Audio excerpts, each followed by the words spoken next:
We interrupt this program to bring you this important news bulletin. We are receiving unconfirmed reports right now of random acts of violence and mass murder all over the city by what are described as bloody corpses in a trance-like state. You probably think you could survive a zombie outbreak, don't you? Well, that's what everyone thought when it first started. They knew exactly who they wanted in their squad, which weapons they'd use to efficiently destroy the undead, and they even had the perfect home base scouted out. But it was so much more complicated than that.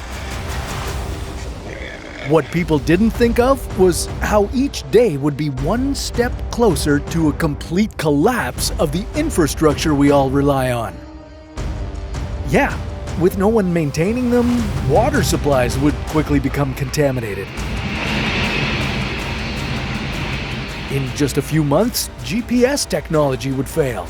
And, oh yeah, what about all those nuclear power plants operating with no one at the helm?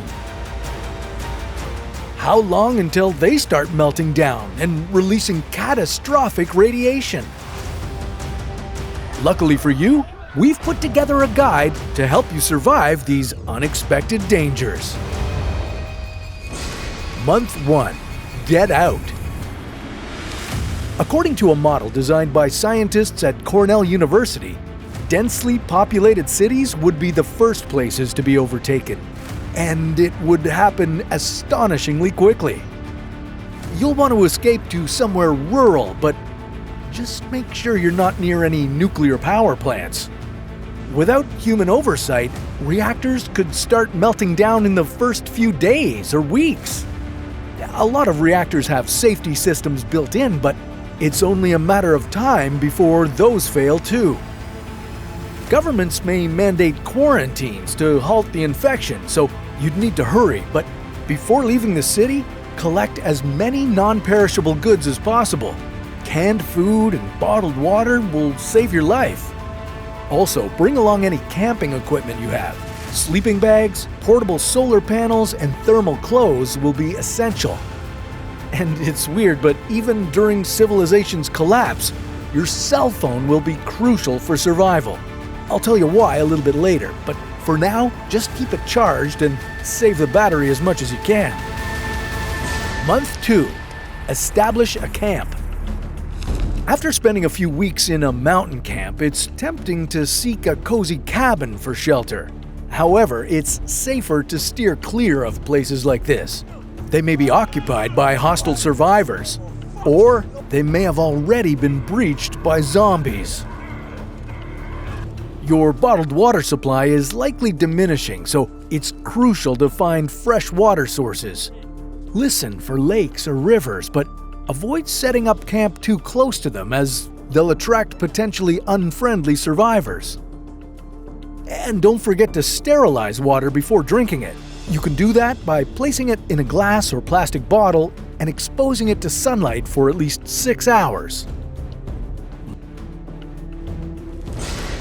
Month 3. Hunt.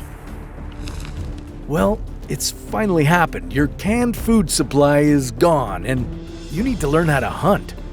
You'll be going after smaller prey like rabbits, squirrels, and possibly wild pigs. You're better off using traps to avoid unnecessary risks and injuries. Always cook anything you catch. Without pharmacies and medicine, you don't want to get food poisoning and die. Month 4. Scavenge. According to modeling by scientists at Leicester University in England, humanity would be overtaken by zombies on the 100th day, so you may be dead by this point. However, this model didn't consider human adaptability and resilience. Nonetheless, consuming undercooked food in the wild could make you or your companions ill, so you'll need to start exploring villages in order to scavenge medicines. Okay, if your phone still has some battery life, it'll be useful even after societal collapse.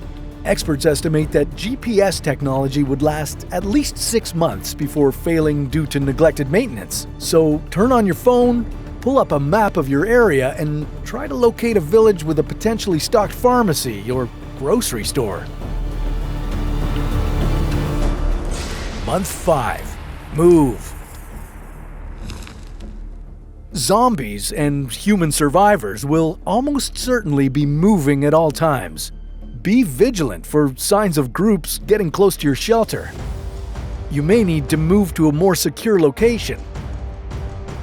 After the initial outbreak, fortified buildings like prisons may be the best place to set up camp. And be prepared to defend your new home from both zombies and hostile humans. Repair any damaged fences or walls and make an evacuation plan. This place won't be safe forever. Month 6. Grow. Once you find a defendable long-term location, well, you should start growing food. Stick to crops that don't require extensive growth periods, like corn and potatoes. They'll be ready to harvest in 2 or 3 months. Month 7. Strengthen up. Even when you secure your shelter and food supply, you'll still have needs you can't fulfill by yourself. Try to find other survivors you can trust and build an alliance. Exchanging food for tools and clothes would be a great idea. However, be cautious. In a situation like this, every stranger is a threat. Scientific estimations suggest that for any human community to thrive, it would need no fewer than 98 people.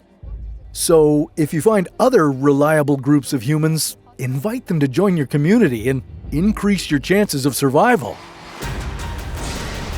Month 8. Store. Okay, the weather will start changing soon, making it harder to hunt and grow food. You need to produce and store as much food as you can. You can preserve meat using salt, but use the leaner cuts for this, since the more fat meat has, the more likely it is to go rancid. Potatoes can last for months in a cool, dry place, so start saving them for the winter. Month 9. Mapping your territory. The world is now plagued with gangs, taking advantage of safe and thriving communities like yours. You need to be vigilant.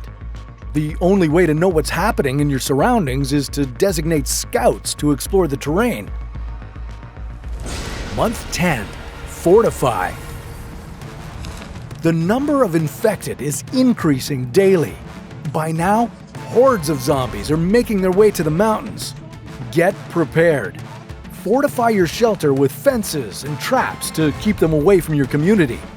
But you'll soon realize that zombies may not be your biggest problem. Month 11. Prepare to fight. Zombies aren't really capable of planning calculated attacks.